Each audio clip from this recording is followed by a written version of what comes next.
Hi everyone, welcome to the biology concept. आज की इस वीडियो में हम जानेंगे मेंडेलियन डिसऑर्डर के बारे में। जेनेटिक डिसऑर्डर दो तरीके के होते हैं। First one is Mendelian disorder and second is chromosomal disorder. Last video जो मैंने अपलोड किया था वो था क्रोमोसोमल डिसऑर्डर के बारे में। ठीक है, आज हम बात करेंगे मेंडेलियन डिसऑर्डर के बारे में, जो कि सिंगल जीन में म्यूटेशन होने की वजह से होता है। ओके, सो एनसीईआरटी में जो लाइन्स गिवन है मेंडेलियन डिसऑर्डर के लिए, तो मेंडेलियन डिसऑर्डर जो होता है वो मेनली डिटरमाइन होता है बाय अल्टरनेशन और म्यूटेशन इन सिंगल जीन। ठीक है, मेंडेलियन डिसऑर्डर सिंगल जीन में जब चेंज होता है उसकी वजह से होता है। ठीक है, these disorders are transmitted to offspring of this on the same line as we have studied in the principle of inheritance. ठीक है, इसमें जो भी चेंजेस होते हैं या म्यूटेशन या अल्टरनेशन होते हैं मेंडेलियन डिसऑर्डर में, ये उन्हीं तरह के इनहेरिटेंस को शो करते हैं जैसे कि मेंडल का जो प्रिंसिपल ऑफ इनहेरिटेंस था। ठीक है, the pattern of inheritance of such Mendelian disorders can be traced in a family by pedigree analysis. ठीक है, मेंडेलियन डिसऑर्डर्स जो होते हैं वो पेडिग्री एनालिसिस के थ्रू जो है ट्रेस किए जा सकते हैं। ओके, ये रहा आपका पेडिग्री चार्ट। ओके, ये यहाँ पे जो एग्जांपल है ऑटोसोमल डोमिनेंट ट्रेट शो कर रहा है किसके लिए, मायोटॉनिक डिस्ट्रॉफी के लिए, एंड सेकंड जो है वो सिकल सेल एनीमिया के लिए। पेडिग्री चार्ट यहाँ पे दिया गया है, पेडिग्री एनालिसिस दिखाया गया है। ओके, नाउ नेक्स्ट हम बात करेंगे कि haemophilia, cystic fibrosis, sickle cell anaemia, colour blindness, PKU that is phenylketonuria, ये सब जो है मेंडेलियन डिसऑर्डर के कॉमन एग्जांपल्स हैं। थैलेसीमिया भी उसमें इंक्लूडेड है। ठीक है, ये यहाँ पे मेंशन करना काफ़ी इंपॉर्टेंट है कि मेंडेलियन डिसऑर्डर्स जो होते हैं वो डोमिनेंट और रिसेसिव हो सकते हैं। ठीक है, हम पेडिग्री एनालिसिस के थ्रू इजीली जान सकते हैं कि ये डोमिनेंट है या रिसेसिव ट्रेट्स को शो कर रहा है। ठीक है, ठीक उसी तरह से जिस तरह से ये डोमिनेंट और रिसेसिव ट्रेट हम इस पे पकड़ सकते हैं, उसी तरह से हम सेक्स क्रोमोसोम्स लाइक हीमोफीलिया या फिर एक्स लिंक्ड रिसेसिव और डोमिनेंट ट्रेट्स को भी हम इजीली ट्रेस कर सकते हैं। ठीक है, नेक्स्ट यहाँ पे आप देखेंगे मेंडेलियन डिसऑर्डर जो दिया गया है, जब एक म्यूटेशन हो जाता है सिंगल जीन के अंदर दैट इज़ मोनोजेनिक, तब होता है ये डिसऑर्डर मेंडेलियन डिसऑर्डर। ठीक है, मेंडेलियन डिसऑर्डर जो है मेंडल की लॉ ऑफ इनहेरिटेंस को फॉलो करता है। इसके पैटर्न्स जो है वो autosomal dominant, autosomal recessive, excellent recessive भी हो सकते हैं। एग्जांपल्स इसके ये है, मैंने पीछे भी आपको बताया। ओके, नेक्स्ट कैरेक्टरिस्टिक क्या होते हैं मेंडेलियन डिसऑर्डर्स के, तो ये प्रिडिक्टेबल इनहेरिटेंस पैटर्न फॉलो करते हैं। लाइक हम इसका पता लगा सकते हैं किससे, पेडिग्री एनालिसिस से हम इसके इनहेरिटेंस पैटर्न को ट्रेस कर सकते हैं। ठीक है, अब ये डिटेक्ट कर सकते हैं हम बाय यूजिंग पेडिग्री एनालिसिस। ठीक है, ये फॉलो करते हैं law of segregation and law of independent assortment Mendel के। ठीक है, और ये कंट्रोल होते हैं किससे, by alleles of single gene. ठीक है, single gene that is monogenic character होता है मेंडेलियन डिसऑर्डर्स का। ओके, ये आप पेडिग्री एनालिसिस देख सकते हैं। फर्स्ट वन जो है वो है किसका, मायोटोनिक डिस्ट्रॉफी का। सेकंड जो है वो सिकल सेल एनीमिया का है। ठीक है, नेक्स्ट ऑटोसोमल रिसेसिव डिसऑर्डर के की फीचर्स क्या है। ठीक है, इट मीन्स कि आप कैसे पता लगा सकते हैं कि जो गिवन डिसऑर्डर है या ट्रेट है वो ऑटोसोमल रिसेसिव है। ओके, तो इसमें क्या होता है, अफेक्टेड जो इंडिविजुअल्स होते हैं वो होमोजाइगस रिसेसिव होते हैं। होमोजाइगस यानी ये, ठीक है, पेरेंट्स आर यूजुअली कैरियर्स। ठीक है, ये जनरेशन को स्किप करते हैं और मेल हो या फीमेल हो दोनों इक्वली अफेक्ट होते हैं इसमें। ठीक है, carrier plus carrier equals to 25% affected individual, 50% carriers बनते हैं एंड 25% जो है नॉर्मल होते हैं। इस बात का यहाँ पे क्या मतलब होता है, मान लीजिए दो पेरेंट्स हैं, मेल एंड फीमेल पेरेंट्स जो हैं वो दोनों ही कैरियर हैं। ठीक है, अफेक्टेड नहीं है, वो कैरियर है।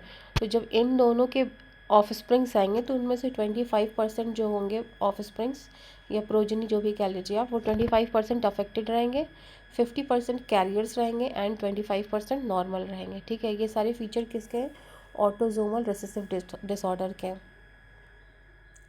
इसका ऑटोसोमल रिसेसिव डिसऑर्डर जो है उसका सबसे अच्छा एग्जांपल क्या है, सिकल सेल एनीमिया है।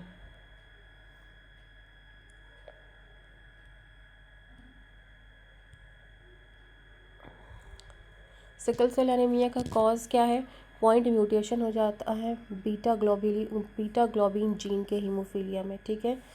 GAG के जगह GTG म्यूटेशन हो जाता है। GAG नॉर्मल बनता है हमारे हीमोग्लोबिन में, बट यहाँ पे क्या होता है, सिकल सेल एनीमिया में GTG का सब्स्टिट्यूशन हो जाता है, ठीक है। ग्लूटामिक एसिड रिप्लेस हो जाता है वैलिन से। ये बहुत इंपॉर्टेंट क्वेश्चन है, हालांकि ये तीनों ही जो पॉइंट्स दिए गए हैं ये तीनों ही बहुत इंपॉर्टेंट है। हर बार ये सिकल सेल एनीमिया पे अगर क्वेश्चन आता है तो ये ऐसे ही क्वेश्चन आते हैं कि ये पॉइंट म्यूटेशन किस में होता है, बीटा ग्लोबुलिन में होता है, कौन सा म्यूटेशन होता है, तो वो पॉइंट म्यूटेशन होता है। सब्स्टिट्यूशन कैसा हो जाता है, GAG का सब्स्टिट्यूशन हो जाता है किससे, GTG से, ठीक है। ग्लूटामिक एसिड जो है वो रिप्लेस हो जाती है बाई वैलिन। इफेक्ट इसका क्या होता है, सिकल सेल एनीमिया जब किसी पर्सन को हो जाती है तो उसमें क्या होता है कि जो RBC का शेप नॉर्मल ओवल होता है वो सिकल शेप हो जाता है, ठीक है। हंसुए की तरह उसका शेप हो जाता है, जिसकी वजह से उसकी ऑक्सीजन कैरी करने की कैपेसिटी घट जाती है। एनीमिया यानी खून की कमी हो जाती है, उसको थकान लगने लगती है और रेजिस्टेंट टू मलेरिया हो जाता है। जीनोटाइप्स इसके आप देख सकते हो सिकल सेल एनीमिया के क्या है, हीमोग्लोबिन ए चेन जो है वो नॉर्मल है, कैरियर का S आ जाता है और डिजीज में दोनों जगह पे एस सब्स्टिट्यूट हो जाता है, ओके। नेक्स्ट यहाँ पे NCERT का ये NCERT में ये डायग्राम गिवन है सिकल सेल एनीमिया के लिए। नॉर्मल इंडिविजुअल का दिखा रहा है, हीमोग्लोबिन ए जीन जो है GAG GTC बन रहा है, mRNA में GAG बन रहा है, ठीक है। यहाँ पे क्या है, ग्लूटामिक एसिड है, और यहाँ पे क्या हो जाता है, सिकल सेल एनीमिया वाले में ग्लूटामिक एसिड की जगह पे वैलिन बनने लगता है, ओके। नेक्स्ट फेनाइलकेटोन्यूरिया के बारे में हम जानेंगे। तो PAH जीन में म्यूटेशन हो जाता है जो कि कोड करता है फेनाइल एलानिन हाइड्रोक्सिलेस को। इसका इफ़ेक्ट ये होता है कि हमारे बॉडी में एक्यूमुलेशन हो जाता है किसका, फेनाइल एलानिन का। सीवियर मेंटल रिटार्डेशन हो जाता है, लाइट स्किन हो जाती है, पिगमेंटेशन इश्यूज़ आ जाते हैं। ये इनहेरिटेंस कैसा शो करती है, ऑटोसोमल रेसेसिव इनहेरिटेंस, यानी फेनाइलकेटोन्यूरिया भी जो है वो ऑटोसोमल रेसेसिव इनहेरिटेंस को शो करती है, ओके। एक इम्पॉर्टेंट पॉइंट इसमें ये है कि इसमें कौन सा एंजाइम रिस्पॉन्सिबल होता है डिजीज़ के लिए, phenyl alanine hydroxylase, okay. Next autosomal dominant disorders के बारे में हम जानेंगे। तो इनका जो की फीचर होता है कि इसमें सिर्फ एक ही अलील रिक्वायर होती है डिज़ीज़ कॉज करने के लिए, ठीक है। ये जनरेशन स्किप नहीं करते हैं और अफेक्टेड चाइल्ड के पास हर हाल में एक अफेक्टेड पेरेंट रहेगा, ठीक है। इक्वल अक्रेंस होती है इनमें मेल्स एंड फीमेल्स की। नेक्स्ट डिजीज़ जो है वो हंटिंगन्स डिजीज़ है, जिसका कॉज ये है कि GAC ट्राइन्यूक्लियोटाइड जो है वो रिपीटेडली प्रेजेंट हो जाता है। सिम्टम इसके क्या होते हैं, डीजेनरेशन ऑफ न्यूरॉन होता है, loss of motor control, mental decline, और इसका ऑनसेट जो होता है, शुरुआत जो होती है वो आप देख सकते हैं इसको 30 से 50 सालों के बीच में ये ज़्यादा फ्रिक्वेंटली इंडिविजुअल्स में होता है। ये कैसा इनहेरिटेंस शो करता है, तो ऑटोसोमल डोमिनेंट शो करता है, ओके।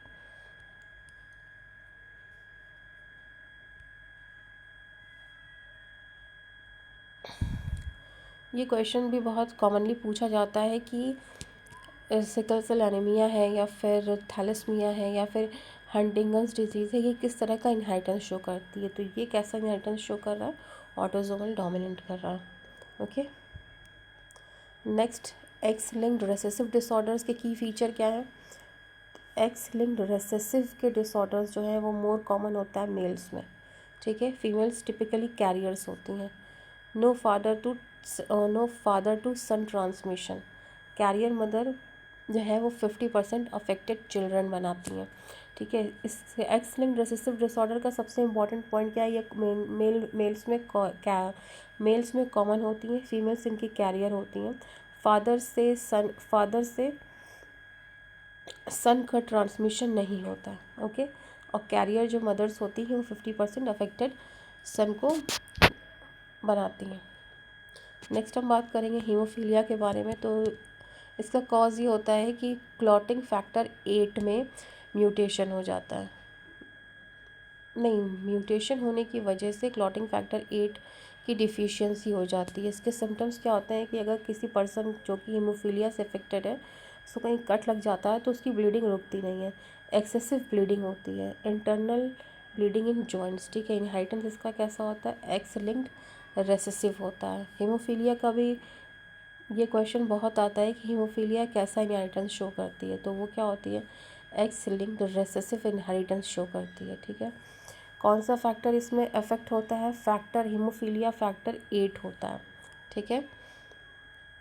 नेक्स्ट हम बात करेंगे कलर ब्लाइंडनेस की। तो इसमें क्या होता है कि म्यूटेशन हो जाता है रेड और ग्रीन कोन पिगमेंट की जीन्स में, ठीक है। इसके सिम्टम्स क्या होते हैं कि बंदा जो है रेड और ग्रीन कलर में डिफरेंस नहीं कर पाता, उसे रेड और ग्रीन कलर समझ नहीं आता है, ठीक है। ये कैसा इनहेरिटेंस शो करती हैं, ये भी x linked inheritance, x linked recessive inheritance show करती है। नेक्स्ट पेडिग्री एनालिसिस में आप ये 3 चीज़ों को याद रखें। ऑटोसोमल रिसेसिव अगर कोई इनहेरिटेंस है तो वो जनरेशन को स्किप करता है, ठीक है। ऑटोसोमल डोमिनेंट है तो वो हर जनरेशन में अपीयर होता है। एक्स लिंक्ड रेसेसिव है तो मेनली उसमें मेल्स अफेक्टेड होता है, फादर टू सन ट्रांसमिशन नहीं होता है। अब difference between Mendelian and chromosomal disorder, तो मेंडेलियन डिसऑर्डर जो है वो सिंगल जीन म्यूटेशन होता है, इसका एग्जांपल है sickle cell anaemia. Chromosomal disorder क्या होता है, क्रोमोसोम्स के अंदर डिसऑर्डर होता है, ठीक है, न्यूमेरिकल ईदर और स्ट्रक्चर, इसका एग्जांपल है Down syndrome, Turner syndrome, Edward syndrome etcetera.